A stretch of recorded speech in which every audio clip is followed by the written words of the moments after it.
Good morning student. आज आपण MA first semester first आपला MA फर्स्ट सेमिस्टरसाठी जो काही विषय आहे त्या विषयाचं नाव आहे विद्यार्थी मित्रांनो, त्या पेपरचं नाव आहे सूक्ष्म आर्थिक विश्लेषण. त्या सूक्ष्म आर्थिक विश्लेषणामध्ये पहिल्या टॉपिकचं नाव प्रास्ताविक आहे, पण आपल्या सोयीसाठी म्हणून आपण पहिल्या टॉपिकला सूक्ष्म अर्थशास्त्राची ओळख असं म्हणूया आणि त्याचा आपण आज इथं अभ्यास करूया. विद्यार्थी मित्रांनो, जर आपण सूक्ष्म अर्थशास्त्राची ओळख करून घेत असताना जर विचार केला तर अर्थशास्त्राचा जो विकास आहे तो विकास सनातनवादी अर्थज्ञांनी केल्याचं आपल्याला दिसून येतो. तसं जर बघितलं तर विद्यार्थी मित्रांनो, पूर्वीच्या काळी अर्थशास्त्राचा अभ्यास स्वतंत्रपणे केला जात नव्हता. 1776 मध्ये अडम स्मिथनी वेल्थ ऑफ नेशन नावाचा ग्रंथ लिहिला आणि तेव्हापासून अर्थशास्त्राचा स्वतंत्रपणे अभ्यास केला जाऊ लागला. त्याच्यानंतर अर्थशास्त्राचा जो विकास आहे, विस्तार आहे, तो मोठ्या प्रमाणात होत गेला विद्यार्थी मित्रांनो. परंतु तुम्हाला एक गोष्ट सांगायची म्हणजे 1933 मध्ये ऑस्लो विद्यापीठातील 1933 मध्ये ऑस्लो विद्यापीठातील अर्थशास्त्रज्ञ किंवा जो प्राध्यापक होते त्या प्राध्यापकाचं नाव आहे रॅग्नर नर्स.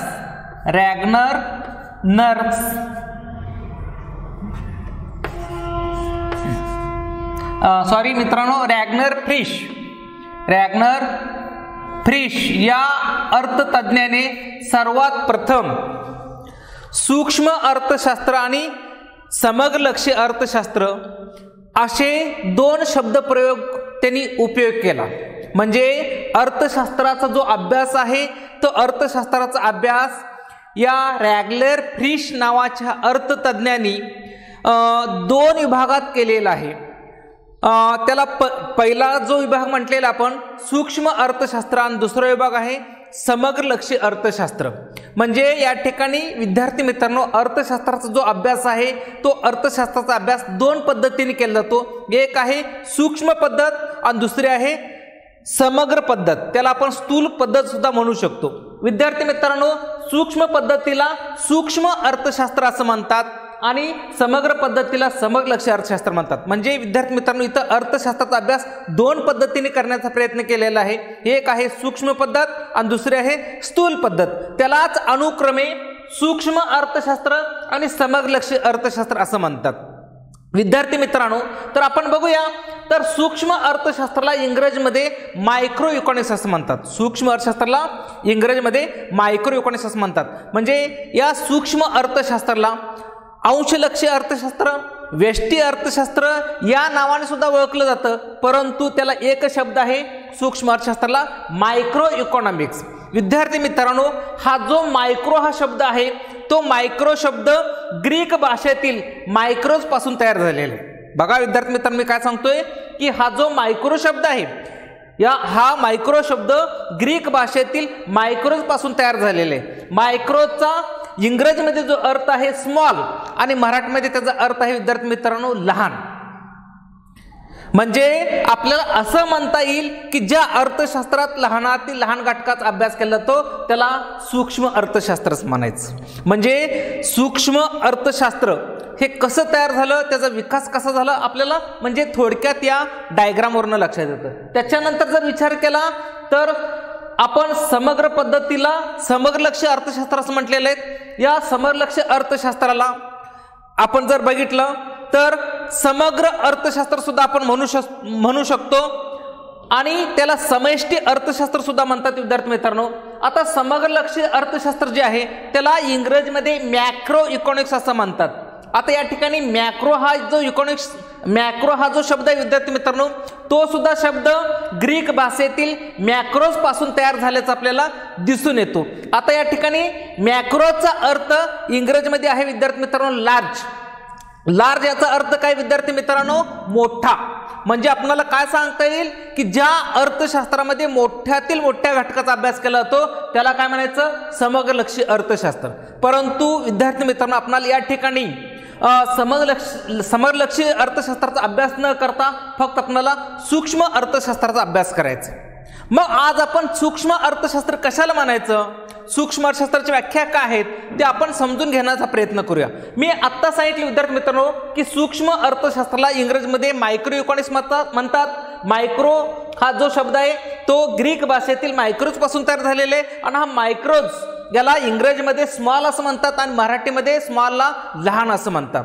मग याच्यावरनं सूक्ष्म अर्थशास्त्राची अतिशय आपल्या बोली भाषेत पहिली व्याख्या सांगता येईल की ज्या अर्थशास्त्रामध्ये लहानातील लहान घटकाचा अभ्यास केला जातो त्याला सूक्ष्म अर्थशास्त्र असं म्हणतात। म्हणजे आपण सूक्ष्म अर्थशास्त्राची व्याख्या बघतोय की त्या ठिकाणी आपल्याला पहिली व्याख्या आपल्या सर्वसामान्य किंवा त्या इंग्रजी शब्दावरून किंवा जो मायक्रो मॅक्रो स्मॉल याच्यावरून आपण एक आपली बोली भाषेमध्ये सूक्ष्म अर्थशास्त्राची व्याख्या तयार केली। ती व्याख्या कुठली तर ज्या अर्थशास्त्रामध्ये लहानातील लहान घटकाचा अभ्यास केला जातो त्याला सूक्ष्म अर्थशास्त्र असं म्हणतात। विद्यार्थी मित्रांनो म्हणजे या सूक्ष्म अर्थशास्त्रामध्ये अर्थव्यवस्थेतील सर्व घटकांचा अभ्यास न करता एका विशिष्ट घटकाचा लहानातील लहान घटकाचा अभ्यास केला जातो। म्हणून त्याच्यावर आपल्याला अजून एक दुसरी व्याख्या सांगता येईल की ज्या अर्थशास्त्रामध्ये विशिष्ट घटकांचा अभ्यास केला जातो त्याला सुद्धा सूक्ष्म अर्थशास्त्र असं म्हणतात। म्हणजे विद्यार्थी मित्रांनो सूक्ष्म अर्थशास्त्रामध्ये एका विशिष्ट घटकाचा अभ्यास केला जातो, अर्थव्यवस्थेतील समग्र घटकांचा अभ्यास केला जात नाही। म्हणजे मी तुम्हाला दुसरी व्याख्या काय सांगितली की ज्या अर्थशास्त्रामध्ये समग्र घटकांचा अभ्यास न करता एका विशिष्ट घटकाचा अभ्यास केला जातो त्याला सूक्ष्म अर्थशास्त्र असं म्हणतात। बघा विद्यार्थी मित्रांनो मी तुम्हाला सूक्ष्म अर्थशास्त्राची व्याख्या काय सांगितली की ज्या अर्थशास्त्रामध्ये एका विशिष्ट घटकाचा अभ्यास केला जातो त्याला सूक्ष्म अर्थशास्त्र असं म्हणतात। विद्यार्थी मित्रांनो सूक्ष्म अर्थशास्त्राची व्यापक व्याख्या सांगण्याचा प्रयत्न प्राध्यापक बोल्डिंग या अर्थतज्ञांनी केलेले। प्राध्यापक बोल्डिंगनी अर्थशास्त्राची कोणती व्याख्या सांगितलेली आहे ते आपण समजून घ्यायचा प्रयत्न करूया। प्राध्यापक बोल्डिंगनी सूक्ष्म अर्थशास्त्र कशाला म्हणायचं, अंशलक्ष्य अर्थशास्त्र कशाला म्हणायचं हे सांगत असताना त्यांनी व्याख्या काय सांगितली बघा, विशिष्ट उद्योग संस्थेचा विशिष्ट कुटुंबाचा व्यक्तिगत उत्पन्न वेतन किंमत अथवा विशिष्ट वस्तूंचा अभ्यास करणारं शास्त्र म्हणजे काय सूक्ष्म अर्थशास्त्र होय अशी व्याख्या प्राध्यापक बोल्डिंगनी सांगितली। व्याख्या काय सांगितली बघा विद्यार्थी मित्रांनो, विशिष्ट उद्योग संस्थेचा विशिष्ट कुटुंबाचा विशिष्ट किंमत उत्पन्न वेतन अथवा विशिष्ट वस्तूंचा अभ्यास करणारं शास्त्र म्हणजे काय सूक्ष्म अर्थशास्त्र होय। बघा विद्यार्थी मित्रांनो मी परत एकदा ती व्याख्या रिपीट करतोय, विशिष्ट उद्योग संस्थेचा विशिष्ट कुटुंबाचा व्यक्तिगत उत्पन्न वेतन किंमत अथवा विशिष्ट वस्तूंचा अभ्यास करणारं शास्त्र म्हणजेच काय सूक्ष्म अर्थशास्त्र होय असं प्राध्यापक बोल्डिंगनी व्याख्या सांगितली। आता विद्यार्थी मित्रांनो प्राध्यापक बोल्डिंग ही जी व्याख्या सांगितलेली आहे त्या व्याख्येचं आपण काय करूया स्पष्टीकरण बघूया। आता सुरुवातीला प्राध्यापक बोल्डिंगनी सूक्ष्म अर्थशास्त्राची व्याख्या सांगत असताना त्यांनी विशिष्ट उद्योग संस्थेचं असं म्हटलेलं आहे। म्हणजे बघा विद्यार्थी मित्रांनो विशिष्ट उद्योग संस्था आणि उद्योगधंदा या दोन्ही संकल्पना वेगवेगळ्या असल्याचं आपल्याला दिसून येतात। आता उद्योगधंदा म्हणजे काय की भारतामधल्या अनेक उद्योगधंद्याचा समावेश होतो आणि विशिष्ट उद्योग संस्था म्हणजे काय एका विशिष्ट उद्योग संस्थेचा समावेश होतो। म्हणजे उदाहरण जर सांगायचं झालं तर भारतामध्ये अनेक उद्योगधंदे आहेत त्यापैकी साखर उद्योग संस्थेचा अभ्यास करणे म्हणजे याला काय म्हणायचं विशिष्ट उद्योग संस्था। लक्षात येते बघा।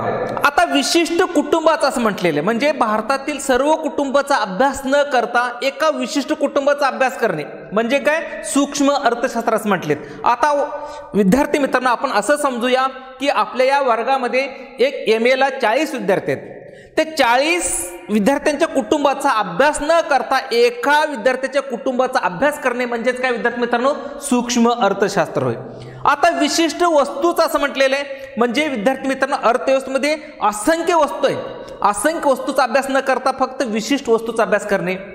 नंतर विशिष्ट उत्पन्न म्हणजे विद्यार्थी मित्रांनो आता भारतातील राष्ट्रीय उत्पन्नाचा अभ्यास न करता फक्त एखाद्या व्यक्तीच्या उत्पन्नाचा अभ्यास करणे किंवा भारतातील सगळ्या व्यक्तींना जे काही वेतन भेटतं त्या वेतनाचा अभ्यास न करता एका व्यक्तीला काय जे काही वेतन भेटतं त्या वेतनाचा अभ्यास करणे म्हणजे सूक्ष्म अर्थशास्त्र किंवा अथवा काय म्हटले आपण विशिष्ट वस्तूचा अभ्यास करणारं शास्त्र म्हणजे काय सूक्ष्म अर्थशास्त्र असं म्हटलेलं आहे। म्हणजे विद्यार्थी मित्रांनो बघा की सूक्ष्म अर्थशास्त्रामध्ये अर्थव्यवस्थेतील सर्व घटकांचा अभ्यास न करता एका विशिष्ट घटकांचा अभ्यास केला जातो, म्हणून त्याला काय म्हटलेले, सूक्ष्म अर्थशास्त्र असं म्हटलेले. म्हणजे आता या ठिकाणी मी तुम्हाला उदाहरण दिलं की भारतामध्ये अनेक उद्योगधंदे आहेत, त्या अनेक उद्योगधंद्याचा अभ्यास न करता साखर उद्योग संस्थेचा अभ्यास करणे म्हणजेच काय, सूक्ष्म अर्थशास्त्र होय. आता विद्यार्थी मित्रांनो तुम्हाला अजून एक उदाहरण देतो, म्हणजे तुम्हाला सूक्ष्म अर्थशास्त्र कशाला म्हणायचं ते तुमच्या लक्षात येईल, म्हणजे तुम्ही विसरून जाणार नाही. आता समजा उदाहरणार्थ म्हणजे सूक्ष्म अर्थशास्त्र जी संकल्पना आपण उदाहरणाने स्पष्ट करणार आहोत. सूक्ष्म अर्थशास्त्र असो समग्र अर्थशास्त्र या दोन्ही संकल्पना आपल्याला एकाच उदाहरणाच्या सहाय्याने समजून सांगता येणार आहेत विद्यार्थी मित्रांनो. आता आपण असं समजूया की जंगलामध्ये असंख्य झाड आहेत, जंगलामध्ये असंख्य झाड आहेत, असंख्य झाडाचा अभ्यास न करता एका विशिष्ट झाडाचा अभ्यास करणे म्हणजेच काय, सूक्ष्म अर्थशास्त्र होय. बघा विद्यार्थी मित्रांनो, आपण जर सगळ्या झाडांचा अभ्यास केला असता तर आपण त्याला समग्र लक्ष्य अर्थशास्त्र म्हटलं असतं, बरोबर आहे. पण आपण जंगलातील सर्व झाडाचा अभ्यास न करता विशिष्ट झाड, आता विशिष्ट झाडांपैकी आपण चिंचेचं झाड असं निवडूया. ठीक आहे, आपल्या महाविद्यालयात काय चिंचेचं झाड आहेत, फक्त चिंचेच्या झाडाचा अभ्यास करणे म्हणजे काय, सूक्ष्म अर्थशास्त्र होय.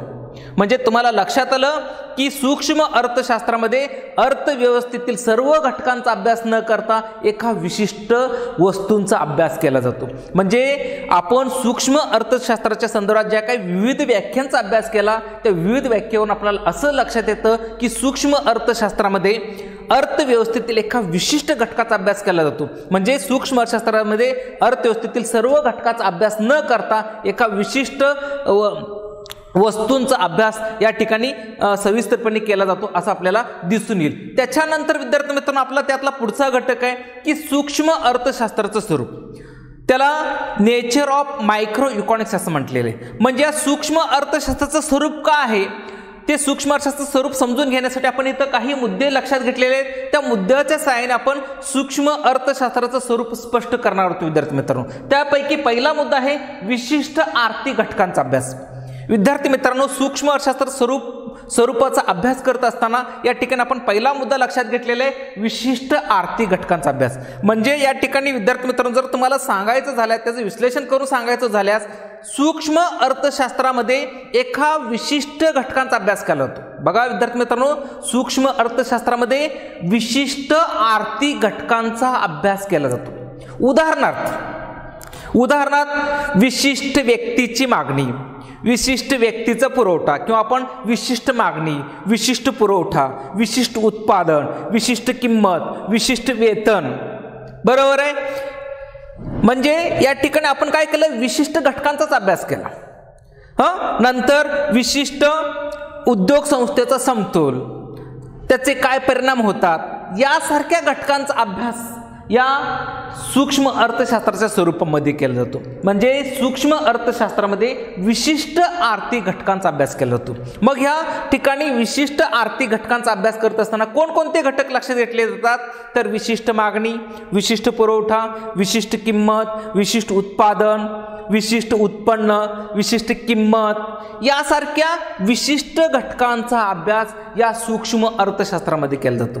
त्याच्यानंतर विद्यार्थी मित्रांनो, सूक्ष्म अर्थशास्त्र स्वरूप स्पष्ट करण्यासाठी दुसरा मुद्दा या ठिकाणी आपण लक्षात घेतलेला आहे. तो दुसरा मुद्दा म्हणजे काय, आंशिक समतोल. म्हणजे विद्यार्थी मित्रांनो, सूक्ष्म अर्थशास्त्रामध्ये सर्वसाधारण समतोलाचा अभ्यास न करता आंशिक समतोलाचाच अभ्यास केला जातो. आता आंशिक समतोल म्हणजे काय, विशिष्ट वस्तूची मागणी आणि विशिष्ट वस्तूंचा पुरवठा, विशिष्ट वस्तूंची मागणी आणि विशिष्ट वस्तूंचा पुरवठा यांच्या परस्पर समतोलातून जी काही किंमत ठरते त्याला काय म्हणायचं, आंशिक समतोल असं म्हणायचं. म्हणजे बघा विद्यार्थी मित्रांनो, आपण इथं विशिष्ट मागणी आणि विशिष्ट पुरवठा असं म्हटलेलं आहे. इथं आपण एकूण मागणी किंवा एकूण पुरवठा याचा उल्लेख केलेला नाही. इथं आपण कुठल्या घटकांचा, सर्वसाधारण घटकाऐवजी किंवा एकूण घटकाऐवजी आपण काय म्हटलेलं आहे, विशिष्ट मागणी, विशिष्ट पुरवठा यांच्या परस्पर संबंधातून जी वस्तूंची किंमत निश्चित होते तशा प्रकारच्या आंशिक समतोलाचा अभ्यास या सूक्ष्म अर्थशास्त्रामध्ये केला जातो. म्हणजे याचा अर्थ काय सांगता येईल की समग्रलक्षी अर्थशास्त्रामध्ये एकूण वस्तूंची मागणी आणि एकूण वस्तूंचा पुरवठा यांच्या परस्पर संबंधातून जी काही किंमत निश्चित होते अशा सर्वसाधारण समतोलाचा अभ्यास केला जातो, परंतु सूक्ष्म अर्थशास्त्रामध्ये विद्यार्थी मित्रांनो या ठिकाणी सर्वसाधारण समतोलाचा अभ्यास न करता विशिष्ट समतोलाचा, आंशिक समतोलाचा अभ्यास केला जातो. आंशिक समतोल म्हणजे काय की विशिष्ट वस्तूची मागणी आणि विशिष्ट वस्तूंचा पुरवठा यांच्या परस्पर संबंधातून जी वस्तूची किंमत निश्चित होते त्याला आपण आंशिक समतोल असं म्हणतो. अशा आंशिक समतोलाचा अभ्यास सुद्धा या सूक्ष्म अर्थशास्त्रामध्ये केला जातो. त्याच्यानंतर विद्यार्थी मित्रांनो सूक्ष्म अर्थशास्त्र स्वरूप स्पष्ट करण्यासाठी आपण तिसरा मुद्दा लक्षात घेतलेला आहे, स्वतंत्र आर्थिक घटक. विद्यार्थी मित्रांनो सूक्ष्म अर्थशास्त्रामध्ये प्रत्येक आर्थिक घटकाचा अभ्यास स्वतंत्रपणे केला जातो. बघा विद्यार्थी मित्रांनो मी काय सांगतोय की सूक्ष्म अर्थशास्त्रामध्ये प्रत्येक आर्थिक घटकाचा अभ्यास स्वतंत्रपणे केला जातोय. म्हणजे या ठिकाणी जे काय आर्थिक घटक आहेत, आर्थिक घटकावर परिणाम करणारे जे काही इतर घटक आहेत, ते इतर घटक स्थिर मानून त्या ठिकाणी काय केलं जातो, त्याचा अभ्यास केला जातो, स्वतंत्रपणे अभ्यास केला जातो. बघा विद्यार्थी मित्र मी काय सांगितलं की सूक्ष्म अर्थशास्त्रामध्ये प्रत्येक आर्थिक घटक स्थिर मानून त्याचा अभ्यास केला जातो. बरोबर आहे. म्हणजे इथं आर्थिक घटकावर परिणाम करणारे जे काही घटक आहेत ते घटक या ठिकाणी स्थिर मानून प्रत्येक घटकाचा काय केलं जातो, स्वतंत्रपणे अभ्यास केला जातो. आता जर तुम्हाला ही उदाहरणाच्या साहाय्याने हा मुद्दा जर स्पष्ट करायचा झाला तर आपल्याला उदाहरण घेता येईल मागणीचा सिद्धांत.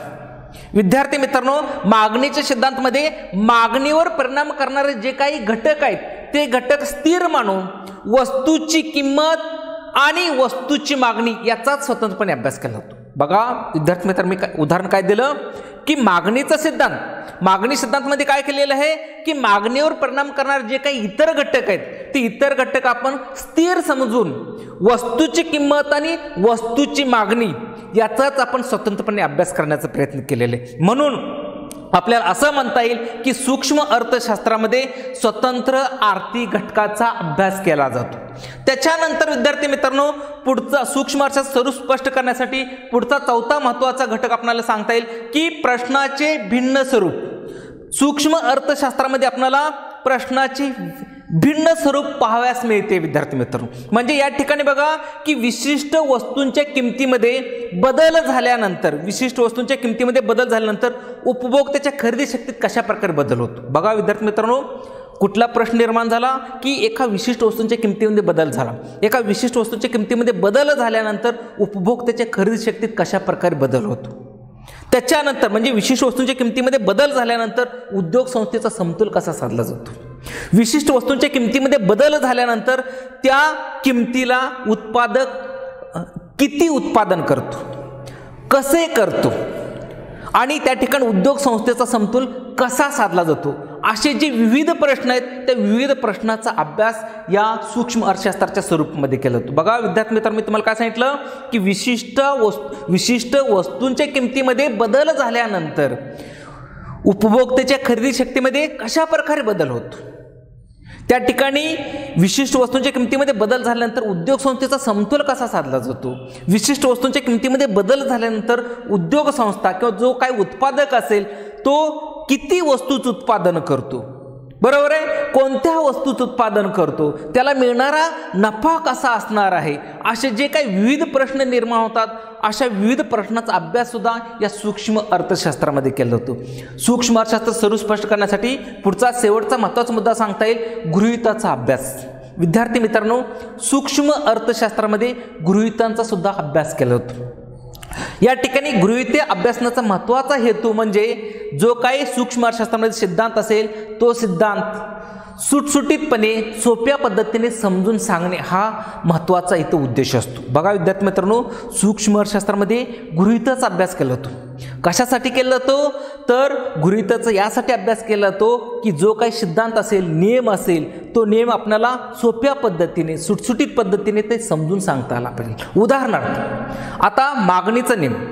आता मागणी नियमामध्ये काय सांगितले बघा विद्यार्थी मित्रांनो की किंमत वाढली तर मागणी कमी झाली पाहिजे आणि किंमत कमी झाल्यावर मागणी वाढली पाहिजे. हा आपला मागणीचा नियम, एक साधा नियम आपल्याला सांगता येईल. बरोबर आहे. म्हणजे पण हा मागणीचा नियम, मागणीचा सिद्धांत सांगत असताना इतर परिस्थिती स्थिर असताना असं म्हटलेलं, म्हणजे त्या परिस्थितीत बदल होत नाही असं सांगितलेलं. जर समजा विद्यार्थी मित्रांनो, जर आपण ही इतर परिस्थिती म्हणजे गृहीते जर लक्षात नाही ठेवली आणि तिथं इतर परिस्थितीमध्ये जर बदल झाला तर आपल्याला मागणीचा नियम, मागणी सिद्धांत अनुभवास येणार नाही. म्हणजे समजा इथं किंमत वाढताना व्यक्तीचं जर उत्पन्न वाढलं तर इथं किंमत वाढत असताना मागणी कमी होताना आपल्याला दिसणार नाही. कारण किंमत वाढताना आपलं उत्पन्न वाढलेलं आहे, मग उत्पन्न वाढलं तर आपली मागणी सुद्धा वाढू शकते. म्हणजे या ठिकाणी आपल्याला मागणी सिद्धांताचा अनुभव येणार नाही. मग मागणी सिद्धांताचा अनुभव येण्यासाठी आपल्याला काय करावं लागणार आहे? गृहीतांचा अभ्यास करावा लागणार आहे. म्हणजे तिथे इतर परिस्थिती स्थिर ठेवून आपल्याला मागणी सिद्धांताचा अभ्यास करावा लागणार आहे, तर मागणी सिद्धांताचा नियम आपल्याला अनुभवास येणार आहे.